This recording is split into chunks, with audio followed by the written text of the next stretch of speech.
పంటల్లో చీడపీడల నివారణకు పురుగు మందుల పిచికారీ ఒక్కటే పరిష్కారం కాదు. పురుగు కనబడిందే తడవుగా మందులు పిచికారీ చేస్తే పర్యావరణ కాలుష్యం పెరగడంతో పాటు రైతుకు సాగు ఖర్చు భారమై వ్యవసాయం గిట్టుబాటుగా ఉండదు. పంటలకు ప్రధాన శత్రువులు రసం పీల్చు పురుగులు, అలాగే కాండం తొలుచు పురుగులు, కాయ తొలుచు పురుగుల బెడదల వల్ల రైతులు తీవ్ర కష్టనష్టాలు ఎదుర్కొంటున్నారు. వీటిని సమగ్ర సస్యరక్షణ పద్ధతులతో సులభంగా అధిగమించవచ్చు. దీనిలో ఎన్నో రకాల పద్ధతుల్ని శాస్త్రవేత్తలు రూపొందించారు. వాటిలో కొన్ని మీకోసం.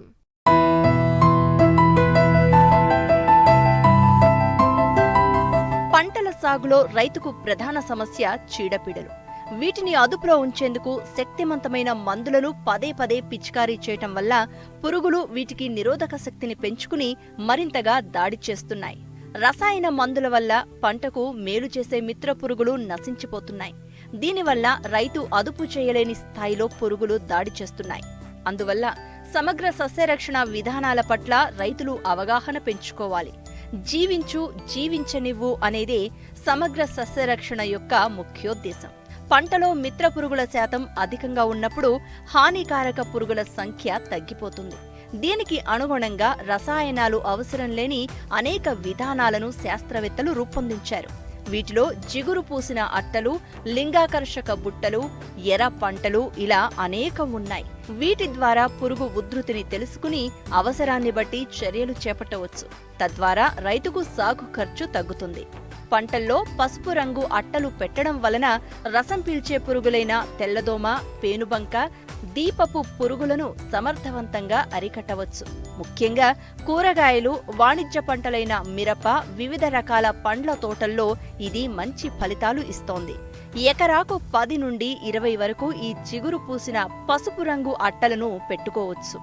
నీలిరంగుకు తామర పురుగులు ఆకర్షించబడతాయి. అందువల్ల వీటిని పంటలో ఉపయోగించటం వల్ల ఈ రసం పీల్చు పురుగు తాకిడిని తగ్గించుకోవచ్చు. ముఖ్యంగా మిరప, ఉల్లి, అపరాలు పండ్ల తోటల్లో ఎక్కువగా ఉపయోగిస్తూ ఉన్నారు. ఈ అట్టలు ప్రకాశవంతమైనవి.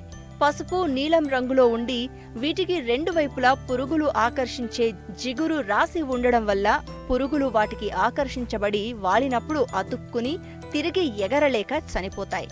తద్వారా వైరస్ తెగుళ్ల వ్యాప్తిని నిరోధించవచ్చు. ఈ జిగురు ఎరల వల్ల ముఖ్యంగా పంటల్లో ఎలాంటి రసం పీల్చే పురుగుల ఉధృతి ఎక్కువగా ఉందో గమనించి వాటిని అరికట్టడానికి ఎటువంటి చర్యలు చేపట్టాలో తెలుసుకోవచ్చు. ఈ పసుపు మరియు నీలిరంగు అట్టలను నారును పెంచే క్షేత్రాల్లో, పాలీహౌజులలో, షేడ్ నెట్లలో కూడా ఉపయోగించుకోవచ్చు. వీటిని కూరగాయ పంటల్లో 1 అడుగు ఎత్తులో కట్టి వేలాడదీయాలి. పంట ఎదుగుదలను బట్టి జిగురు ఎరలను మార్చుకోవాలి. అలాగే తోట పంటల్లో కొమ్మలకు లేదా చెట్ల మధ్యన వెలుతురు ఉన్న ప్రదేశంలో కర్రకు కట్టి వేలాడదీయడం ద్వారా వైరస్ తెగుళ్ల వ్యాప్తికి కారణమైన రసం పీల్చు పురుగులను తగ్గించవచ్చు. ఈ జిగురు అట్టలు ఎకరానికి 10 నుండి 12 అట్టలు సరిపోతాయి. వీటి యొక్క ధర ఒక్కొక్కటి 15 రూపాయలు ఉంటుంది. ఖర్చు ఎక్కువ అవుతుంది అనుకుంటే నిర్దేశించిన రంగు అట్టలకు ఆముదం పూసి వాడుకోవచ్చు. వరి, పత్తి, మొక్కజొన్న, కూరగాయ పంటలకు హానికరమైన కాయతొలుచు పురుగులు, కాండం తొలిచే పురుగుల నుండి పంటలను కాపాడేందుకు క్రిమి సంహారక మందుల పరిష్కారం ఒకటే కాదు, వీటి ఉనికిని లింగాకర్షక బుట్టల ద్వారా తెలుసుకోవచ్చు. ఎకరాకు 4 నుంచి 8 వరకు పెడితే వీటి ఉధృతిని అరికట్టవచ్చు. లింగాకర్షక బుట్టల్లోని ల్యూర్కు మగ పురుగులు ఆకర్షింపబడి బుట్టల్లో పడిపోతాయి. దీనివల్ల వీటి సంతానోత్పత్తి తగ్గిపోతుంది. ఈ లింగాకర్షక బుట్టలను అన్ని పంటలకు వినియోగించుకున్నట్లయితే క్రమేపీ పురుగుల ఉధృతి తగ్గించుకోవచ్చు. వీటి ద్వారా రసాయనిక పురుగు మందుల వాడకం తగ్గి రైతుకు ఖర్చు కలిసి వస్తుంది. ఆర్థిక ఫలితాలు పెరుగుతాయి. అందువల్ల సమగ్ర సస్యరక్షణ పద్ధతులపై ప్రతి రైతు అవగాహన పెంచుకోవాలి. రసం పీల్చు పురుగులు ఎక్కువగా ఉన్న మెట్ట పంటల్లో చేను చుట్టూ 2-3 వరుసలుగా జొన్న లేదా మొక్కజొన్న విత్తుకుంటే అవి రసం పీల్చు పురుగులు పంటలపై వాలకుండా నిరోధకాలుగా పనిచేస్తాయి.